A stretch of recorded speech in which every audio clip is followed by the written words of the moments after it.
도봉산의 경치는 경기 일대 중 으뜸입니다. 제가 새손이던 시절에 간혹 남몰래 도봉산을 유람한 적이 있는데 매번 외삼촌과 함께 동행했었습니다.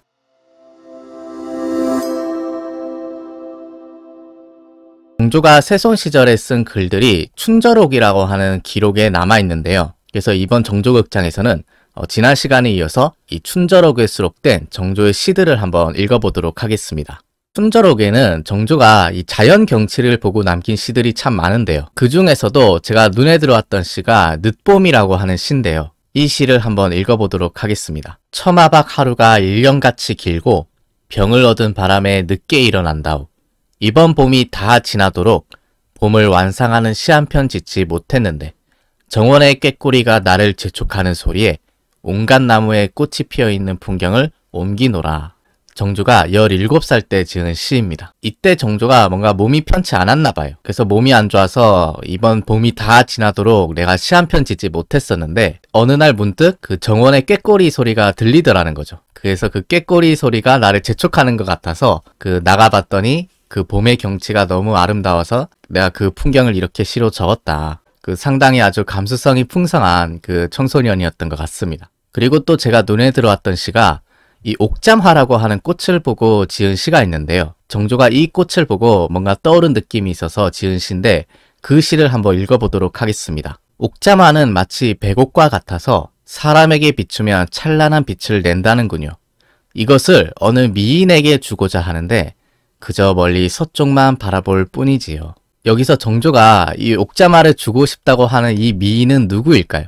이 아름다운 미인이 아마 서쪽에 있었나 보죠. 그래서 이 옥잠화를 그 미인한테 주고 싶은데 차마 주지는 못하고 그 미인이 살고 있는 그 서쪽만 계속 바라본다는 거죠. 그래서 저는 처음에 이 시를 보고 이 미인이 혹시 우리가 예전에 살펴본 그 의빈성 씨가 아닐까. 그 정조의 첫사랑인 의빈성 씨한테 옥잠화를 좀 건네주려고 했던 게 아닌가. 이렇게 상상을 해봤는데 알고 보니까 그 서쪽에 있다고 하는 이 미인이 그 전통시대에는 왕을 상징했다고 해요. 그래서 이거는 이제 정조가 이 영조에 대한 마음, 할아버지에 대한 마음을 표현한 시라고 합니다. 그래서 제가 조금 아쉽긴 했는데 이 옥잠화를 자기 할아버지한테 한번 주고 싶었던 것 같습니다. 그리고 또 정조가 당시에 상당히 풍류를 알았던 것 같아요. 그래서 하루는 정조가 그 야밤에 그 높은 누각에 올라서 이 혼자 술을 이렇게 마시면서 저기 날아가는 기러기를 보는 이런 시를 남기기도 했는데요. 그 아주 감성적인 시인데 한번 읽어보도록 하겠습니다. 하늘에는 별과 달이 서로 빛을 뽐내고 바람에 흔들리는 촛불 덕에 이 밤이 춥지가 않네. 높은 누각에 올라 한 잔 술에 시간을 보내면서 하늘 끝으로 쓸쓸히 날아가는 기러기를 보내노라. 정조가 17살 때 쓴 이 밤의 영치원에 오르다라고 하는 제목의 시입니다. 이때 정조가 아직 청소년인데 그 술을 마실 수 있었나 봐요. 그 조선시대에는 한 15살 정도가 넘으면 성인으로 보거든요. 그래서 그 청소년인 정조가 혼자 이 높은 누각에 올라가서 밤하늘의 별도 감상하고 술도 한잔하고 약간 그 청승을 떨고 있었는데 그때 마침 하늘로 기러기 한 마리가 쓸쓸하게 날아가는 게 보였다는 거죠. 근데 기러기가 왜 쓸쓸히 날아가고 있었을까요? 혹시 정조가 이 자신의 외로운 마음을 이렇게 기러기에 투영해서 이렇게 시로 쓴 게 아닌가. 나의 고독하고 이 처량한 신세가 저 혼자 날아가는 기러기 같구나 이렇게 생각한 건 아닐까. 한창 이제 감수성이 예민할 때니까 뭐 여러 가지 생각이 들었겠죠. 그리고 또 정조가 산에 올라가서 지은 시들도 있어요. 이 그림은 정선이 그린 인왕제색도인데요. 그 인왕산의 아주 멋진 풍경을 그린 그림인데 정조도 이 인왕산에 한번 올라가 본 적이 있는 것 같아요. 그래서 그 인왕산을 올라갔다고 하는 제목의 시가 춘절옥에 수록되어 있는데 이 시를 한번 읽어보도록 하겠습니다. 하늘로 우뚝 솟아 서쪽을 진압하는 산이여. 아름다운 기운이 넓은 대지에 오래 머물렀네. 태평성세의 번화한 곳으로 이곳이 제일이라 인왕산의 꽃버들의 마음을 빼앗겨 돌아갈 걸음을 잊게 되는구나. 정조가 18살에 쓴 시인데 아마도 이때 정조가 인왕산에 한번 올라가 봤던 것 같아요. 그때 인왕산에 가봤는데 그 인왕산의 아름다운 경치에 마음을 빼앗겨서 차마 돌아가고 싶지가 않더라는 거죠. 실제로 정조가 새손 시절에 답답하게 맨날 궁궐에만 있었던 게 아니라 간혹 남몰래 이렇게 산에도 올라가고 유람도 가고 했던 것 같습니다. 예를 들어 정조가 나중에 왕이 되고 나서 외삼촌에게 보낸 편지가 있는데 그 편지에는 이런 내용이 있어요. 도봉산의 경치는 경기 일대 중 으뜸입니다. 제가 새손이던 시절에 간혹 남몰래 도봉산을 유람한 적이 있는데 매번 외삼촌과 함께 동행했었습니다. 이제 와서 돌이켜보니 아득한 옛날 일인데 다시는 이러한 놀이를 할 수 없을 것입니다. 그 도봉산이 지금도 이 경치가 아주 수려한 산으로 유명한데 그 정조도 그 도봉산의 경치를 보고 싶었는지 그 새손 시절에 이 외삼촌이랑 같이 그 남몰래 왔다 갔다 했던 것 같아요. 그가 정조가 그 하루 종일 궁궐에 갇혀서 공부만 하고 얼마나 답답했겠어요. 그 한창 이 혈기왕성한 이 청소년 시절에 그 세상 구경도 하고 놀러도 가고 싶고 했을 것 같은데 이 자신의 어떤 신분이나 지위 때문에 이렇게 남몰래 갈 수밖에 없었던 그런 안타까운 느낌도 좀 나는 편지인 것 같습니다. 그리고 정조가 또 이 답답했던 궁중 생활에서 한 가지 낙이 바둑과 장기였어요. 그 춘절옥에는 이 바둑과 관련된 시가 있는데요. 이 시를 한번 읽어보겠습니다. 은색 돗자리에 붉은 발을 들이우고 낮 시간은 길고 더디기도 하구나. 탁탁 바둑돌 놓는 소리. 바둑으로 시간 가는 줄 모를 때로세.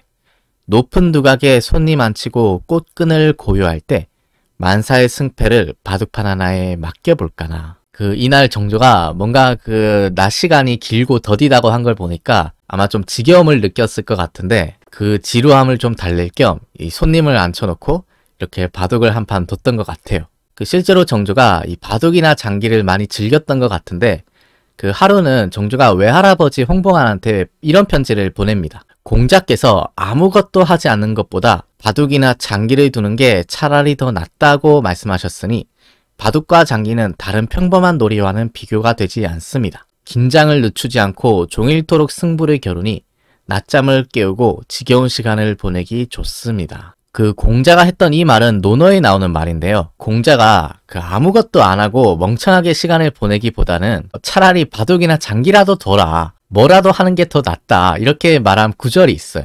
그러니까 정조는 그 구절을 들면서 이 바둑과 장기는 다른 놀이와는 다르다. 아마 정조도 그 항상 공부만 하다가 잠깐 머리를 식히고 좀 쉬고 싶을 때는 이런 바둑이나 장기를 두면서 시간을 보냈던 것 같습니다. 그리고 또 제 눈에 들어왔던 시가 무사들이 그 무예 훈련을 하는 것을 감상하고 남긴 시가 있는데요. 그 실제로 정조는 조선시대 왕 중에 이 무예에 대한 관심이 남달랐던 왕이에요. 그래서 훗날 왕이 되고 나서 그 무예를 집대성한 이런 책을 만들기도 하고요. 또 자신의 친위 보댕 장용령을 육성하기도 합니다. 그래서 그런 무예에 대한 관심이 이 세손 시절에도 남달랐다는 것을 알 수 있는 시가 있는데요. 하루는 정조가 이 무사들이 펼치는 그 무예를 보고 나서 이런 시를 지었습니다. 호랑이 같은 무사들이 예리한 기운을 축적하여 단상에 올라 북소리와 함께 서로 무예를 겨루네. 넓은 뜰에서 해마다 두루 표창을 해왔으니 앞으로도 잘 지켜줄 것을 그대들에게 분부하노라. 아마도 이 무사들이 이 정조의 경호를 맡은 호위 무사들이었던 것 같아요. 그러니까 내가 너희들에게 해마다 표창을 잘 해줬으니까 너희들이 앞으로도 변함없이 나를 잘 지켜달라.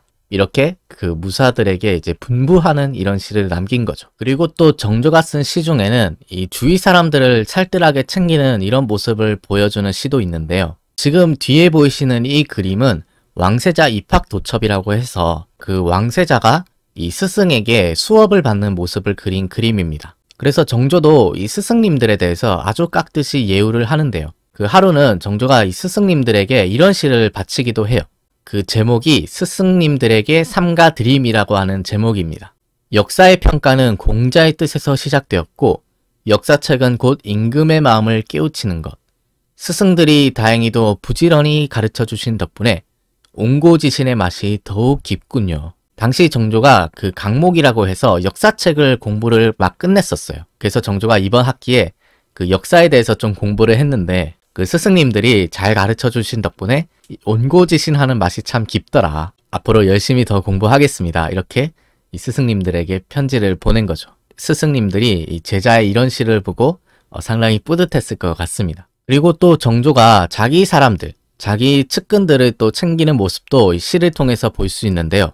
이 정조의 핵심 측근 중에 한 명이죠. 이 정민 씨에게 보낸 시를 한번 읽어보겠습니다. 이 정민 씨는 우리가 지난 정조극장에서 살펴봤지만 정조가 가장 아끼고 총애했던 신하 중에 한 명이에요. 근데 이 정민 씨가 이제 하루는 이제 유람을 떠난다고 해서 그 유람을 가는 정민 씨에게 이 잘 가라고 보낸 시가 있습니다. 제목이 향산의 유람을 떠나는 정민씨를 보내며 라는 제목인데요. 한번 읽어보겠습니다. 높은 집에서 술잔을 나누다 어느새 해가 졌네. 그대 보낼 생각에 벌써 그리워지려 하는구나. 향산의 맑게 갠 자태는 천리까지 밝힌다지. 부디 그 풍광을 솜에 가득히 담아 돌아오시게나. 그가 혼자만 그 아름다운 풍광을 즐기지 말고 그 솜에 좀 넣어가지고 나한테도 좀 보여줘라. 그 이야기거리를 많이 담아서 가져와라. 이렇게 정겹게 자기의 측근한테 시를 적어서 이 마음을 표현을 한 거죠. 아직 보내지도 않았는데 이 보낼 생각만 하니까 벌써 그리워진다. 그러니까 정민씨 입장에서도 자기가 모시는 주군이 이렇게 따뜻한 시를 지어서 보내주니까 제가 정민씨라도 이 충성심이 막 생겼을 것 같은데 정조가 확실히 좀 고단수였던 것 같습니다. 네, 오늘 이렇게 해서 1부와 2부에 걸쳐서 정조가 세손 시절에 썼던 시들을 살펴봤는데요. 저는 또 다음 시간에 이 정조와 관련된 재밌고 유익한 에피소드로 찾아뵙도록 하겠습니다. 긴 시간 시청해 주셔서 고맙습니다.